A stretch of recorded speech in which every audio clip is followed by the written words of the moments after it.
In July 2006, Mel Gibson is pulled over in Malibu. He's drunk, angry, and about to say 7 words that will nuke his career. The Jews are responsible for all the wars in the world. The arresting officer ordered to scrub the report. Deputy James Mee is told to make it clean, make it disappear, but TMZ gets the real story. And overnight, Mel Gibson goes from Oscar-winning royalty to radioactive. Now let's rewind back to March 2003. Roman Polanski wins Best Director for The Pianist. The crowd rises, standing ovation. Martin Scorsese, Meryl Streep, Jack Nicholson, they all stand and cheer. Goes for Roman Polanski for The Pianist.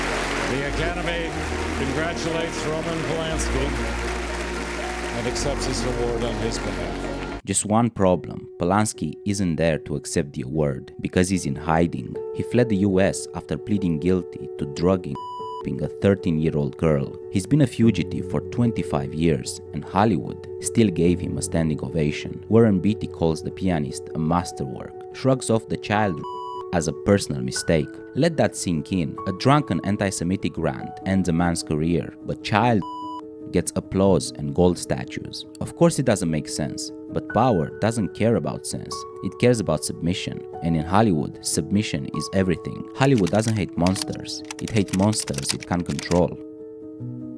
Let's get something straight. Mel Gibson is not the worst person Hollywood ever embraced. Not even close. You wanna see how twisted the industry's moral compass really is? Let's take a tour of the monsters they applauded. So Roman Polanski raped a child and fled the country. Hollywood gave him standing ovations. After pleading guilty to a crime against a minor and fleeing the country, Polanski kept making movies, winning awards, soaking up praise. That 2003 Oscar night, he got a 10-minute ovation. In 2011, another standing ovation in Zurich. Harrison Ford smiled as he read Polanski's name, like it was an honor, not a cover-up. Harvey Weinstein turned harassment into an industry, and for 30 years, Hollywood said thank you. Between 1966 and 2016, Oscar winners thanked Weinstein 34 times, same number as God. Finally, I'd like to thank Harvey Weinstein. The Punisher, that's his nickname. The Punisher, yes. Harvey, if I keep thanking you in public, people think we're having an affair. Harvey Weinstein, Bob Weinstein, God bless him. My friends at Miramax for making this film, especially Harvey. And, Harvey, thank you for killing whoever you had to kill to get me up here today.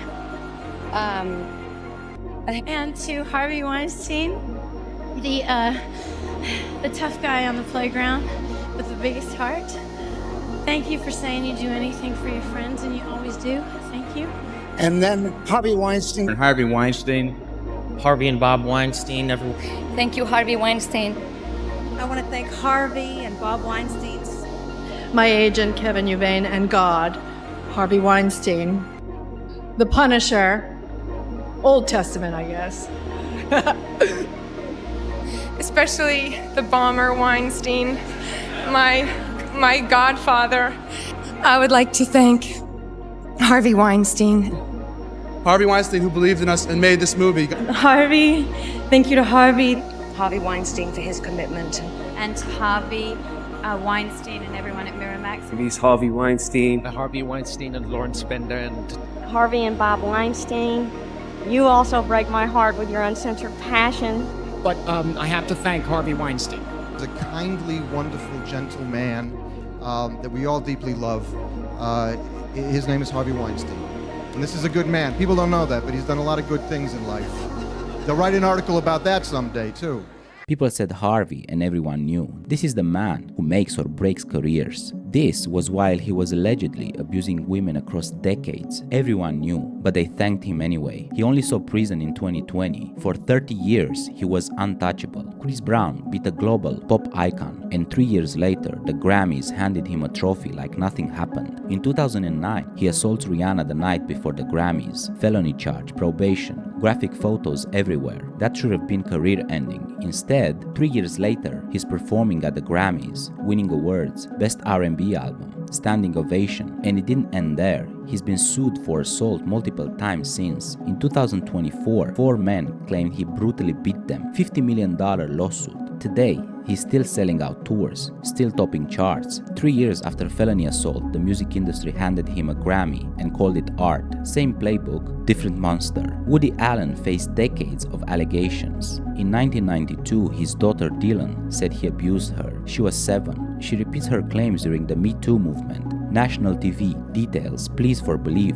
Hollywood response? Actors chose to work with him afterwards. Scarlett Johansson, Kate Winslet, and many more. Even when others distanced themselves, Allen called them foolish. Today he's still directing films. Nearly 80 years in the industry, no interruption. Hollywood heard Dylan Farrow speak and chose silence. Child abuse, assault, and Hollywood response was standing ovations, golden statues, applause. But Mel Gibson slurs during a drunken arrest, and that's where the line gets drawn. You're telling me that makes sense? No, but I'll tell you what does. Hollywood doesn't care about morality. It only cares about what it can manage. So what exactly did Mel Gibson do that was so unforgivable? Let's break it down. In July 2006, DUI arrest, drunk, aggressive, says something reprehensible about Jewish people. In 2010, leaked phone recordings, racist, violent, degrading language towards his ex-girlfriend. Threats, screaming, unforgivable stuff. The fallout was immediate and total. Studios cut ties, agents drop him,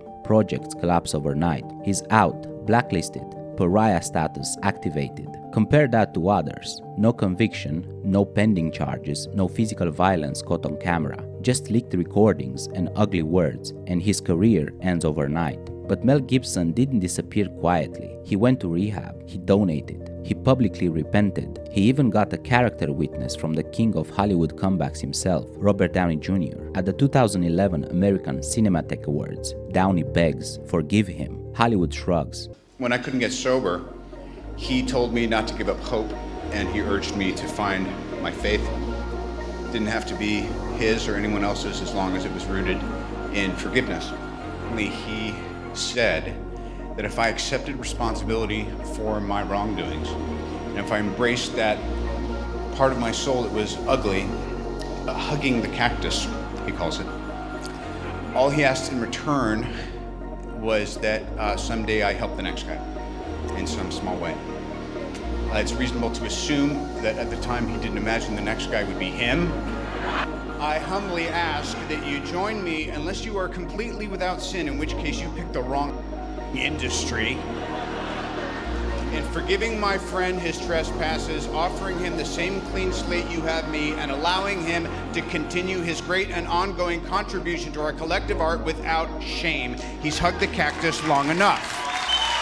Meanwhile, Chris Brown gets claps, Polanski gets awards, and Allen keeps filming. Mel Gibson still untouchable. So what made him different? What made Mel Gibson the one man they couldn't forgive? His real offense wasn't just what he said, it was what he proved. In 2004, Mel Gibson wrote, directed, and funded The Passion of the Christ, a film nobody in Hollywood wanted. It was too religious, too brutal, too independent, but he made it anyway. No studio, no permission, no middleman. The result was $612 million at the global box office. That was not just success, it was a threat. He showed you could build something massive without the machine, and the machine doesn't forgive that. Others stayed in the system. Chris Brown stayed labeled approved. Downey Jr. thanked the system for his second chance. Polanski kept playing the role of the tortured genius abroad. But Mel Gibson, he doubled down. After the scandals, he made Apocalypto, subtitled, set in the Mayan jungle, no stars, no safety net,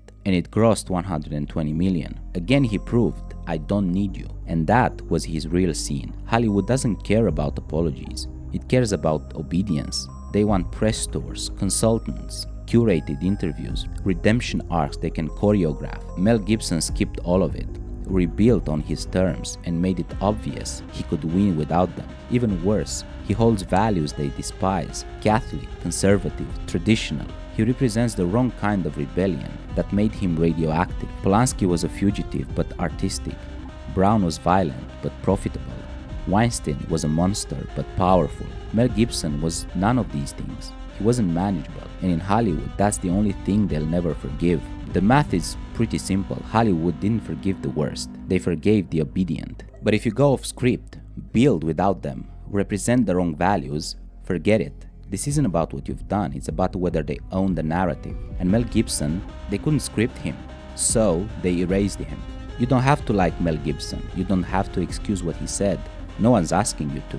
But if Hollywood forgives child abusers, serial predators, and violent offenders, while permanently exiling one man for words spoken in a drunken rage, then this was never about ethics, it was about hierarchy.